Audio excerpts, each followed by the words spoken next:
fiverenan'ny rivo-dozatr'ud fampitandremana ho amin'ny morontsiraka.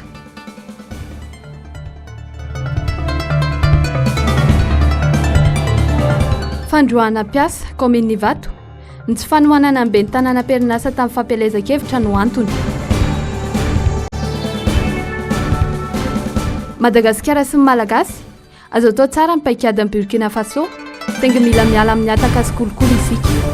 Niakatra teny amin'ny mpitsirika ny asa na ny inspection de travail Tsavola Androany maraina ny raharaha mahakasika ireo mpiasa teo anivon'ny commune Ivato ny isa 3 voaroaka ny 10 Martsa lasa teo.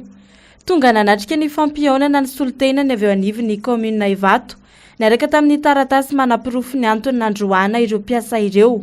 Fantatra nandritra izany fa ny fanohanana kandida avy amin'ny antoko hafa tamin'ny fifidianana ben'ny tanàna farany teo no nahatonga ny fandroana. Nisy nanao fizorona natao vavolombelona tany amin'ny tribunal ny administrativa dia izay zany le androana azy. Dia faharoa lazainy hoe ho an'ny sasany iray hoe mila manao fangatahana manokana vaovaondray nefa olona mpiasa efa raikitra efa CDI dia hoe mila manao fangatahana vaovaondray raha hiara hiasa amin'ny ben'ny tanàna. Zava-loatra zany voaprovo daholo zany ny zavatra fitakiana ataon'ny mpiasa knapy aloha mbola tsy voaloha nampinainaina zareo dia izay zany nitakiana atao hoe rehefa izay zany mieritreritra ny nkaben'ny tanàna zany androaka ny reto mpiasa reto dia mitodika kely amin'ny fanjakana fohy. Raha mpiatra atezerana sy fandroana toy izao avokoa ny olom-befidy no nevitra tsy mitovy sy ny safidy amin'ny maha olom-pirenena tsy hisy fampandrosoana avy any eto Madagasikara hoy ny avy eo amin'ny randrana sendikaly. Fandraisana andraikitra avy amin'ireo mpitondra araka izany no takiana manoloana ny tranga manitsakitsaka ny zon'ny mpiasa toy izao. Raha hanao ohatran'izay daholo ary zany ny ben'ny tanàna rehetra hoe izay mpiasa tsy manohana azy dia horoasinao anatin'izay izay hoe ny fomba hitondrana ny fitantanana ny commune anankiray voafaritra anankiray tokony mandray fepetra momba an'izany ny foibe hoe misy lalàna an'izany ve navoaka ny fanjakana foibe. Raha hanao ohatr'izao daholo ny ben'ny tanàna rehetra dia anahoana ny mpiasa malagasy inona ny fanjakana inona ny fandrosoana ny roso eto. Raha vao ny mpiasa mipotipotehana ho azy tsisy averina foana tsisy fandrosoana manjary zany raha ohatr'izao nanaovana karakaranaovana ny mpiasa malagasy. Tsy voatery hoe hijanona hiara hiasa ao rehefa tsy tiany ben'ny tanàna fa meo fotsiny le zoan'ny mpiasa dia milamina mpiasa fa miandry zareo meo le zoa rehetrrehetra satria zany hoe fandroana amina fomba resaka nenay moa zany nazanavainay tenenay tao amin'ny inspection de travail ta dia hoe fandroana ara-toekarena no akanay an'izao fandroana zao licenciement économique dikan'izany mila ny kontinandronay zahay mipiasa zany kontinandro mandra-pahatonga le fotoana azahoana le PV ato amin'ny inspection travail. Ankoatr'izay mbola tsy nandray karama nanomboka ny volana janoary lasa teo ireo mpiasa niara ny fandroana ireo raha ny fanazavana trany takian'ireo mpiasa ny zony izay tsy voaja. Tsy nisy moa ny fifanarahana mazava tanteraka tamin'ity androany ity mahakasika ny vola tokony omena ireo mpiasa ireo no ny solotenana avy eo amin'ny commune Ivato izay tsy nahatapa-kevitra mahakasika ity raharaha ity raha ny fanazavana trany. Miandry ny fanapa-kevitra avy amin'ny ben'ny tanàna ny Ivato arak'izany ireo mpiasa maloana ny olany ary ampiakatra ny raharaha avy hatrany ny anivon'ny tribunal raha tsy mivany olana. Miandry ny fandraisana andraikitry ny fanjakana ihany koa izy ireo maloana ny endrika fanapara-pahefana ataon'ny olom-boafidy tahaka izao. Zava-doza ny fanapahan-kevitra izay niraisy ny filan-kevitry ny ministra ny Alarobia fahidina ny volana Marsa teo momba ny jirama hoy ny mpamakafaka toe-karena Zafimahova Serge no mafisy ny fanjakana ankehitriny ny firoson'ny jirama ho any amin'ny privatisation raha tokany repoblika faharoa nanomboka izany ary no mafisy ny lalàna izay navoaka ny fanjakana ny taona 2014 ary fanapahan-kevitra farany io no raisy ny fanjakana ankehitriny io. Voalaza mantsy ao anatin'ny tatitry ny filan-kevitry ny ministra ny herinandro lasa teo iny fa tsy tokony amokatra intsony ny jirama fa mividy ary mivarotra amin'ny mpanjifany. Zava-doza izany fanapahan-kevitra izany hoy ny fanazavana. Tsara fantatra zany fa misy lalàna anankiroa efa mametra sady a ny resaka hoe momba ny jirama dia ny lalàna 98 032 mivoaka tamin'ny roapolo janoary 7 sy arivo 1999 hoe portant réforme secteur électricité. Io lalàna io a milaza mazava zay nivoaka tamin'ny 1999 io a hoe jirama tokony tsy mamokatra ntsony a électricité fa hoe namena ny sehatra tsy miakina amin'ny famokarana. Zay zany a io lalàna mivoaka tamin'ny 7 sy arivo. Rehefa avy eo nisy lalàna indray taty aoriana mivoaka tamin'ny 17 sy 4 arivo.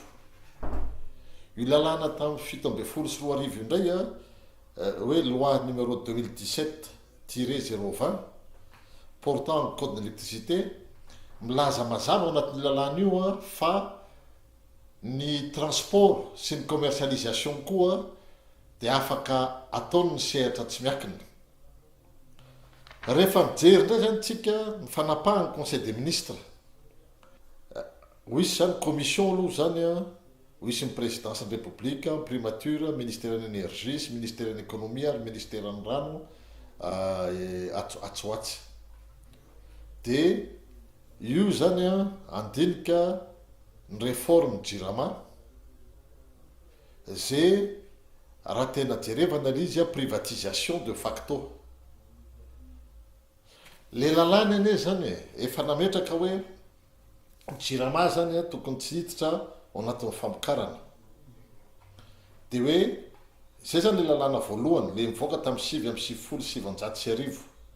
Dia le lalàna faharoa mivoaka tamin'ny 17 sy 4 arivo a milaza zany fa ny jirama dia any azafady ny sehatry ny électricité dia afaka manao koa commercialisation sy transport. Le transport io ne zany le fil le hitanareo reny reny natsona hoe transport zany abazava azy satria mety manontany ny olona hoe inona moa ahoana moa ny transportena an'izany électricité zany amin'le fil haute tension zany io.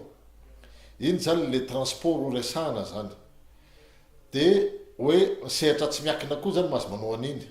Zany hoe efa privatisé zany jirama ankolaka fa io ataony zalao zany privatisation amin'ny fomba officialy.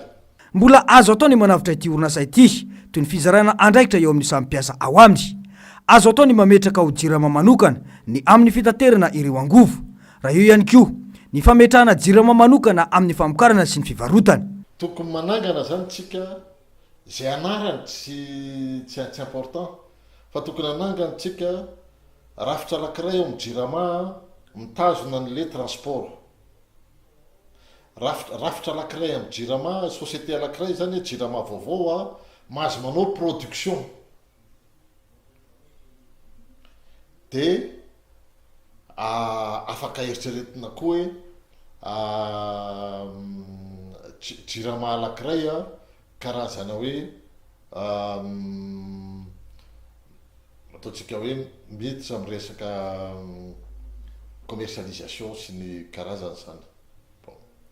Fa jirama roa zany aloha zany farafahakeliny tokony hipetraka. Avana tsoahana anatin'ny jirama zany le production dia iny zany société ray zay mifaninana amin'ny sehatra tsy miakina. Dia ny jirama ray zany a manao le resaka transport a dia jirama ray a manao resaka commercialisation. De toute façon le commercialisation ny afaka ataon'le jirama manao an'le production commercialisation. Zany hoe tokony misy réforme zany atao amin'ny jirama. Ny problème ny jirama ane problème na fitantanany. Zay ny problème ny jirama io tamin'ny andron'ny deuxième république satria nisy vola be tao amin'ny jirama dia tamin'izany fotoana zany hoe ny jirama sery Madagasikara mandoa karaha mampiasa mpanjakany satria zany en faillite zany ny état en cessation de paiement ny état. Dia ny jirama sy ny Air Madagascar no nandoa ny karaha mampiasa mpanjakana zany ane tsy mission an'ireo orinasy reo zany daolo ane mahatonga le orinasy ankehitriny ao anatin'io situation io ny tena zava-doza hoy ity mpandinika toe-karena ity dia misy firaisamonim-pirenena manohana ambadika ny fanapahan-kevitra iroson'ny jirama amin'io privatisation io ho tompona andraikitra amin'ny zavatra hitranga eo amin'ny vahoaka izy ireo satria tsy maintsy isy fiakarany ny vidiny herinaratra raha io fanapahan-kevitra io ho hiatrany isafy mahova serge.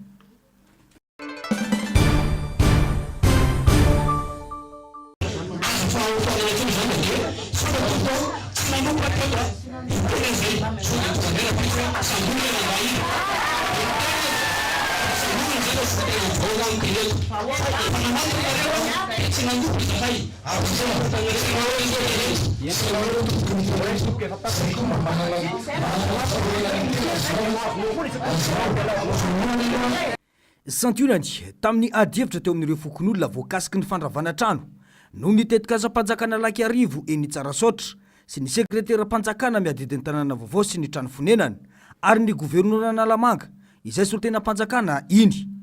Nilaza ny ministra fa tsy ara-dalàna ny fanorenana rehetra amin'ireo toerana voakasiky ny tetikasa-panjakana satria tany-panjakana tsy azo amidy, tsy azo afindra amin'ny olo-tokana ary tsy azo anorenana. Na iza nanao ny fanorenana, na iza nanome alalana dia fandikan-dalàna izany. Trano 20 mahery no oravany koa ny fanazavana.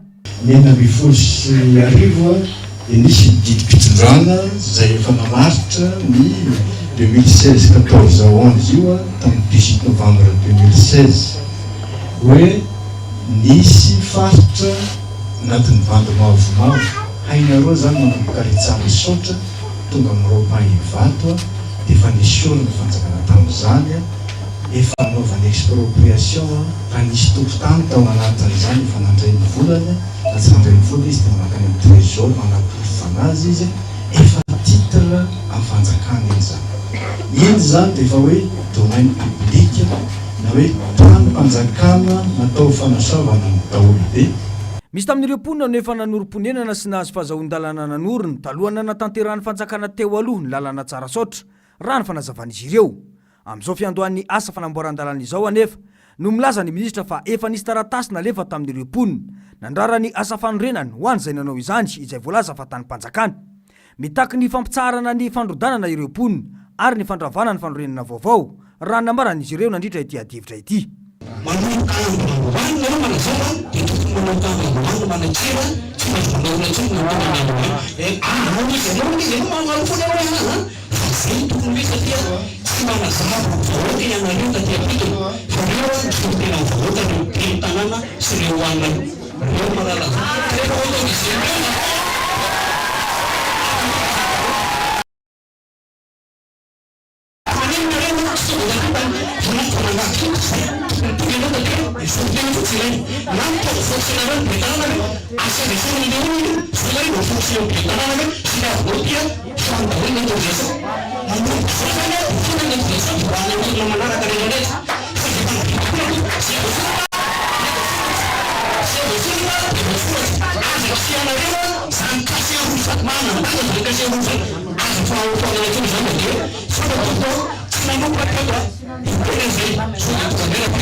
Malona izany usokafana eny vato ny bro andraisana ny fitarainan'ireo mponina hoy ny ministra tompon'andraikitra ka dia nofarananatreo ny adihevitra mivadibadika ny fitondram-panazavana ka tsy mahafa-po ny fanakalozan-kevitra hoy kosa ireo mponina.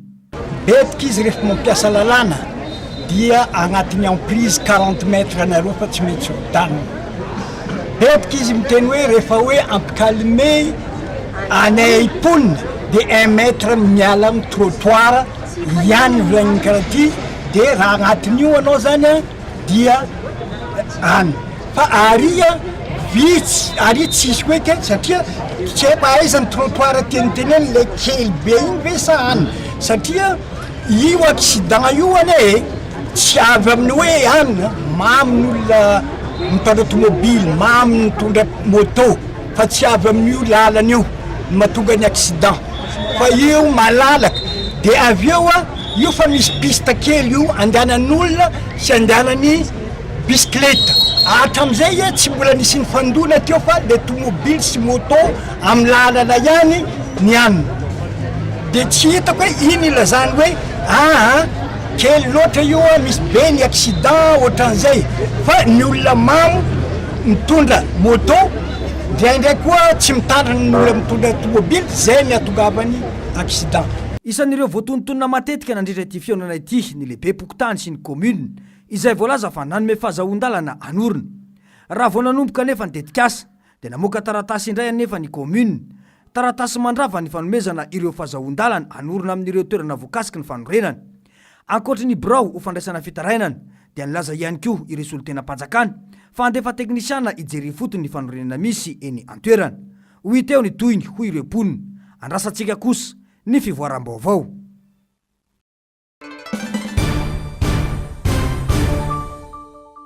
Roa taona teo amin'ny fitantanana any Burkina Faso ny kapteny Ibrahim Traoré nanaitra ny maro ny fasahin'ity filoha sady miaramila ity nanilika ny fampindramam-bola avy amin'ny tahirim-bola iraisam-pirenena sy ny banky iraisam-pirenena. No mafisy ny Ibrahim Traoré fa tsy mila ny FMI sy ny banky iraisam-pirenena na Eropa na Amerika Afrika. Zavatra tsapa nandritra ny fitantanany firenena tao anatin'ny roa taona ny fiakaran'ny arkarena fahobe 2.7 miliara ka hatramin'ny 2.2 miliara $. Ankoatra izay ny famokarana voatabia izay nahatratra 5,000 sy R1 sy 3 tonna tamin'ny taona 2024 ary ny tombo hatrany amin'ny 4 sy 3 tonna izany tamin'ny taona 2024. Manginy fotsiny ny famokarana vary zanatany ho 4 sy 2 tonna ny taona 2024 ary niakatra ho 4 sy R1 sy 3 tonna ny taona 2024.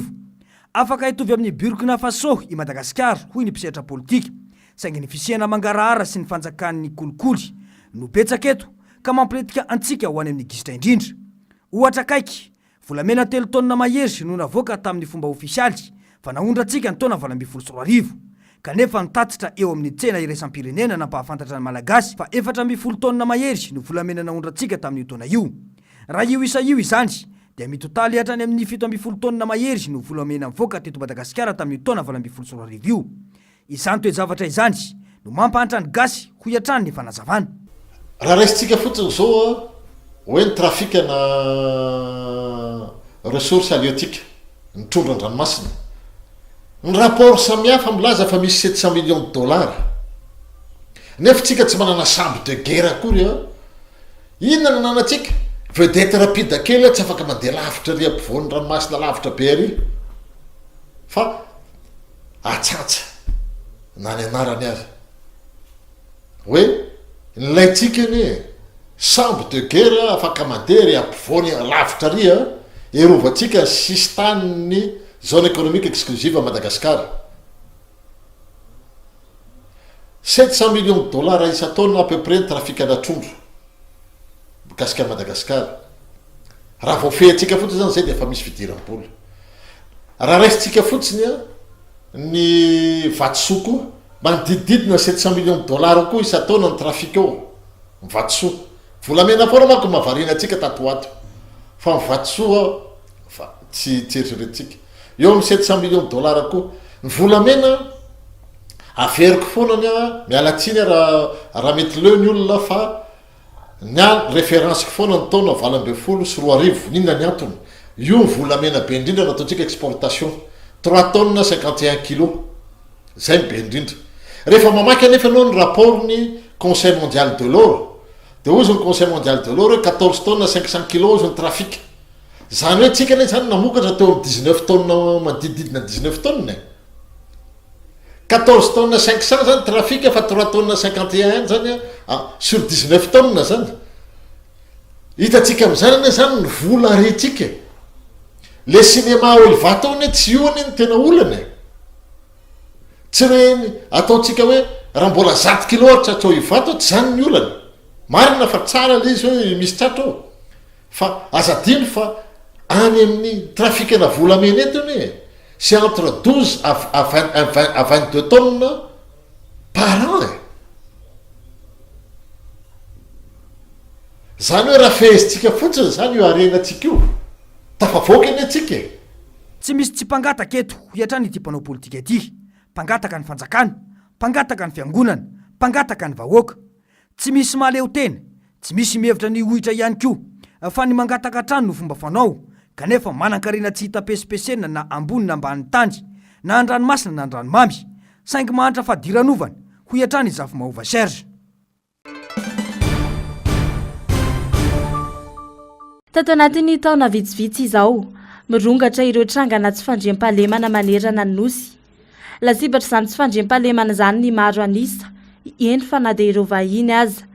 Ao ireo namoy ny aina, naratra sy nitondra takaitra tsy fidiny, vokatry ny asa fandrobana na fanolanana na fanendahana na fanafiana isan-karazany. Tamin'ity taona 2024 ity, izany hoe tato anatin'ny 3 volana latsaka kely, tsy voaisany ratsan-tanana ireo namoy ny aina vokatry ny fanafiana amin'ny tampiadiana teto Madagasikara. Ohatra amin'izany, ny faran'ny volana janoary lasa teo, ny fanafiana raim-pianakaviana iray tetsy Analakely, izay namoizany ity faran'ny aina sy vola mitentina 10 tapitrisa ariary. Ny 20 febroary lasa teo, ny nafatesany ben'ny tanàna ny Mangataboangy, ny tofirin'ny Jiolay kilometatra vitsy sy hiditra ny Tremo. Ny 4 martsa lasa teo, ny nafatesany Tahina, tovolahy sibatry ny tsy fandriam-pahalemana tao Tomasina. Santionany ihany ireo. Faritra mena, anjakany tsy fandriam-pahalemana i Madagasikara iray manontolo. Raha ny fanehoan-kevitra ireo olom-pirenena, ny tsy fisinasa sy ny fiainana midangana ankehitriny, ary ny fiparitahan'ny zava-mahadomelona ny mampirongatra ny tsy fandriam-pahalemana eto amintsika. Tsy mandro fahalemana amin'ny vahoaka amin'izao vaninandro iainantsika izao. Saika hoe eo amin'ilay mahasahirana amin'ny vahoaka vome tsy milamina ny tany. Resaka resaka hoe tsy hanasa ny tanora ny vahoaka amin'ny zavatra atao tsy mety daholo. Resaka vidim-piainana miakatra, ny varotra atao tsy mety, ny asa tsy misy. Zay zany no mahatonga ny olona sarongatra amin'ny zavatra tsy mety atao.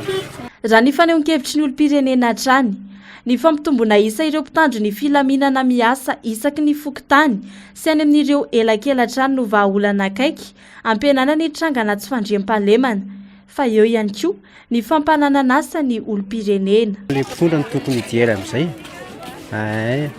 Tokony hijery akaiky amin'ny resaka fiainan'ny vahoaka zany, tokony hijereny akaikikaiky kokoa aty ambany. Zay ny fandriam-pahalemana zay zany raha ohatra raha tena mijery akaiky ny fanjakana dia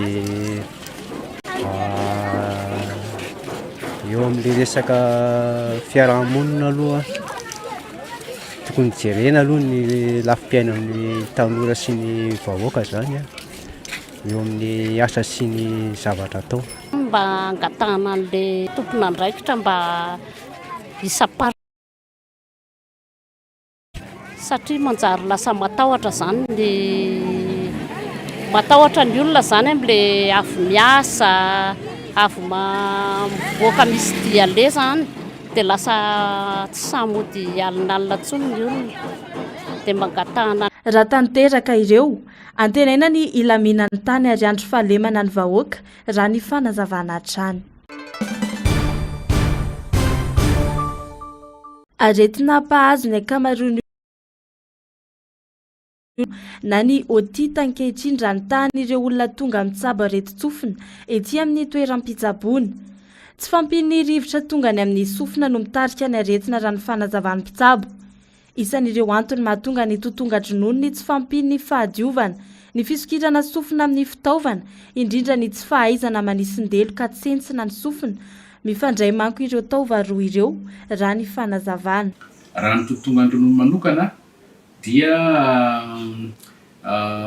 processus le izy, zany hoe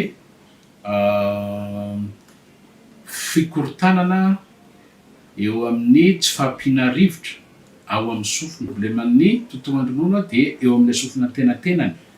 Eo amin'ny sofina tenatenany io misy ataontsika hoe lavaka zany eo raha amin'ny resaka anatomia amin'ny médical dia io lavaka io misy taolana kely dia rivotra ny eo amin'ny lavaka io, ambadiky ny amponga-tsofinao zany le izy raha raisitsika saran-tsaina. Rivotra ny tokony ao, rivotra makao io rivotra avy aty amin'ny vava sy ny orona, tonga any amin'izany faritra sofina tenatena zany. Noho ny zavatra mitranga indrindrandrindra ny ataontsika hoe serisery isan'andro a tsetitsetsina orona zany ny ankizy indrindrandrindra dia tapina ny lalan'le rivotra tsy tongana amin'ny le sofina tenatena ntsony ny rivotra. Mamoaka tsy ranoka araka izany ny sofina rehefa tsy ampy ny rivotra tonga any aminy. Raha tsy ampy ny fahadiovana dia mety ho tratry ny mikroba avy ety ivelany io tsy ranoka io ka hitarika hatrany amin'ny fahavakisany amponga-tsofina sy ny fiainan'ny fandrenesana tsikelikely. Raha ny zavatra io nefany a raha vao misy mikroba tafiditra nandray le mikroba tafiditra amin'ny orona sy vaviny ihany miakatra makany dia manao an'le hoe infection ataonay hoe otite moyenne aiguë le izy a amin'ny infection iny dia marary manaintainany ankizy iny a dia avy eo a mitombo le ranon-javatra ao io a dia mibotsina ny amponga-tsofiny a sady lasa mena be a inflammé zany filazanay azy dia misy fotoana vaky satria mibotsina loatra dia vaky ho azy dia mivoaka ty avelany amin'izay le ranon-javatra dia iny le totognandronono resantsika. Na dia eo aza nefa izany azo atao tsara ny mitsabo ny otita na ny totonga-dronono fisorohana tsara indrindra ny fahaizana manadio ny sofina sy ny orina ary mbola kely ny zaza dia tsara ampianarina izany. Mila fahadiovana ankapobeny a tafiditra anatin'izany a ny fikarakarana tsara ihany koa ny atao hoe sakafo ho an'ny zaza mba sakafo tena hoe ahafahany a manohitra ny aretina. Mila misakafo ara-dalàna zany dia mila madio ara-dalàna ary mila may a manadio orina be ny mbola zaza ampianarina ny ankizy mihitsy iny a indrindra le hoe manisindelo satria ny ankizy a mifanohitra amin'le manisina ny azy ny lelo fa sotominy miditra anyray ny tsy fampiasampiasana zavatra isokosokirana sofina io fa io koa manampitrotraka ny zavatra efa mitranga naturellement ohatr'izay a ny hoe misokosokirina le sofina hoe hodiovina sokosokirina amin'ny zavatra isan-karazany hatramina vy maranitra mandeha daholo ny misokosokirana sofina dia manimba ny lava-tsofina iny rehefa tsy milamina ihany koa zany lava-tsofina io a dia hitatra makana amin'le amponga-tsofina rehefa avoazana dia mivaky avy aty avelany koa le amponga-tsofina. Nandray le zavatra sokirana sofina mihitsy ny andeha amaky amin'ny amponga-tsofina dia mampiditra infection avy aty avelany tsika zany a vetivety dia mirongatra ny le otita ny resantsika teo a le totognandronono ny resantsika teo. Taova saripady ny sofina ka tsara ny tandremana azy fatratra mba tsy havaky ny amponga-tsofina izay miantoka ny fahenoana. Entan'ireo mpitsabo hatrany izay manana tranga hafahafa amin'ny sofina anantona toeram-pitsaboana avy hatrany mba tsy hahatonga amin'ny fasarotana. Tombanana ho mafy ny fitsoka ny rivotra ny amoron-tsiraka afovoany andrefana sy atsimo andrefany nosy no fiverenan'ny rivo-doza-jude. Hatratra 570 hatramin'ny 550 kilometatra isan'ora eo anelanela maintirano sy morondava ary farafangana sy mananjary. Vinavinaina mety hatratra 70 hatramin'ny 570 kilometatra isan'ora kosa eo anelanela morondava sy farafangana indrindra rehefa manakaiky ny foibeny. Anomboka hiatra ny amafisan'ny rivotra raha ampitso-soma eo anelanela maintirano sy toliara ary hitatra tsy kelikely any amoron-tsiraka androy manomboka ny zoma atoandro. Ny sabotsy ho avy izao kosa no hiatra izany ho amin'ny faritra nosy sy atsimo atsinanana ary fitofinany sy vatovavy. Mety hiteraka faharendrehana an-dranomasina, fahasarotan'ny fifamoivoizana ary fikorontanan'ny asa aman-draharaha andavanandro izany. Noho izany, nahazo fampitandremana amin'ny loko mena ny any amin'ny faritra maintirano ka hatrany Toliara. Fampitandremana amin'ny loko mavo kosa manomboka eo Toliara ka hatrany Taolagnaro. Ary fampitandremana amin'ny loko maitso kosa ho amin'ny faritra Taolagnaro ka hatrany Mananjary. Entanina rehetra mba hanaraka ny toromarika ho memy manam-pahefana isa-tokony mba hisorohana ny loza.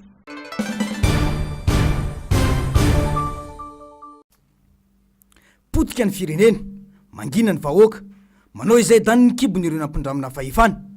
Vahoaka fadiran'ovana indrindra maneran-tany, firenena anjakany ny gorigory, manjaka ny tsy fandriam-pahalemana, miparitaka ny zava-mahadomelona, tsy tazana ny tena asan'ireo nampindramina fahefana sy nomem-pahefana ho amin'izany, kanefa ny karama tsy tapaka isam-bolana ho azy ireo. Manahirana tanteraka ny zava-misy eto Madagasikara amin'izao, hoy ity malagasy mila ravinahitra any ivelany ity. Zavatra telo hitako hoe tena mazava. Voalohany kanina mionona ny vahoaka. Ny tiako lazaina amin'izany a misy zavatra roa ny tiako lazaina amin'izay mionona izay. Eo a le olona zay lasa zatra amin'le forina dia na inona mitranga na inona mitranga dia tatazany daholo indretrarehetra iny ary misy a le fiononana anankiray le olona mbola manana kely ka tsy alondry zareo miafy tsy alondry zareo a miaina am'izay kely ananany matahotra sao dia hoe overy le zavatra ananany kely iny reo ny zavatra roa hitako hoe mahatonga ny foriany tao Madagasikara. Zavatra rehetrarehetra tokony hitranga eto fanjakana ny tokony makandraikitra ny rehetrarehetra kanefa ny a fanjakantsika to tsy hita zay ataony ohatra amin'ny lalao fotsiny izy menakavy a mieritreritra ny tenany tsirairay avy mampiasa ny volam-bahoaka araka n'izay teneny kanefa ny volam-bahoaka rehefa tsisy tsony zay zaika aloha ny voalohany faharoa manarakaaraka izany a le voarisantsika teo le hoe ny vahoaka efa tena ohatra ny voan'ny taraikiraikena iny ko nefany a ao ny fatahorana ao le fihinonana efa nyresantsika teo nefa tsy fatany vahoaka fa izy ny tena hery.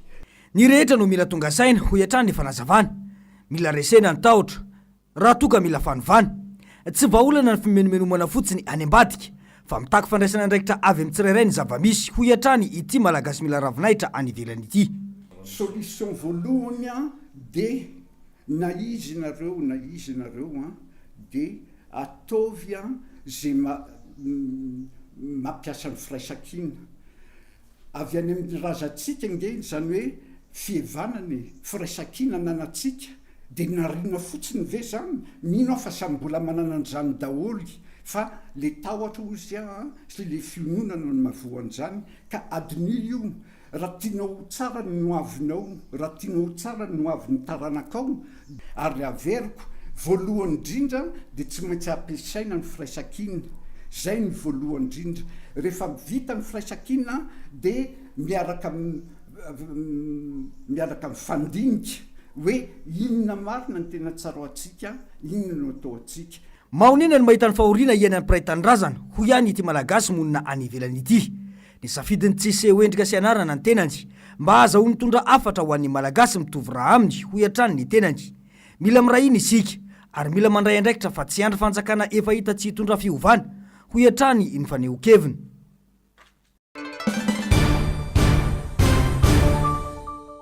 Niteraka faneho-kevitra maro tao Afrika Atsimo teti-bola vaovao mivolavolain'ny gouvernemanta afrikanina tatsimo. Anisan'ny fepetra lehibe anatin'ny antota-kevitra ny fiakaran'etra amin'ny sandanetana na TVA tsy kelikely ho tonga 9 isanjato amin'ny taona 2024. Nanamavana izany fiakaran'izany ministry ny vola izay nilaza fa ny fomba fampandrosoana ny toe-karena ho tombotsoan'ny afrikanina tatsimo rehetra ny tokony fatohan'ny adefitra fa tsy amin'ny fiakaran'ny TVA fotsiny ihany. Araka ny nambaran'ny gouvernemanta dia anohanana sehatra lehibe ny fiakaran'ny TVA mitetina $1.5 miliara no anampiana ny sehatra ny fahasalamana ao Afrika Atsimo raha ny fanazavana. Kendrena amin'izany ny fampitomboana ireo mpitsabo mpanampy 307 sy dokotera 700. Ilaina be ireo raha ny fanazavana ihany satria ny hena ny fanampiana rabola avy amin'ny États-Unis amin'ny ady amin'ny aretina sida sy ny fiparitahan'ny tsipokaretana VIH. Ohatra $5 isanjato isa-taona ny kasain'ny gouvernemanta ampiakarana ny tahan'ny TVA manomboka amin'ity taona 2024 ity mba ahazoana ireo vola ilaina. Raha lany ny teti-bola dia hiatra ireo fepetra ireo fa raha tsy lany kosa ity volavolana teti-bola ity dia mety ho voatery hametra-pialana ny gouvernemanta ary hisy fifidianana vaovao atao.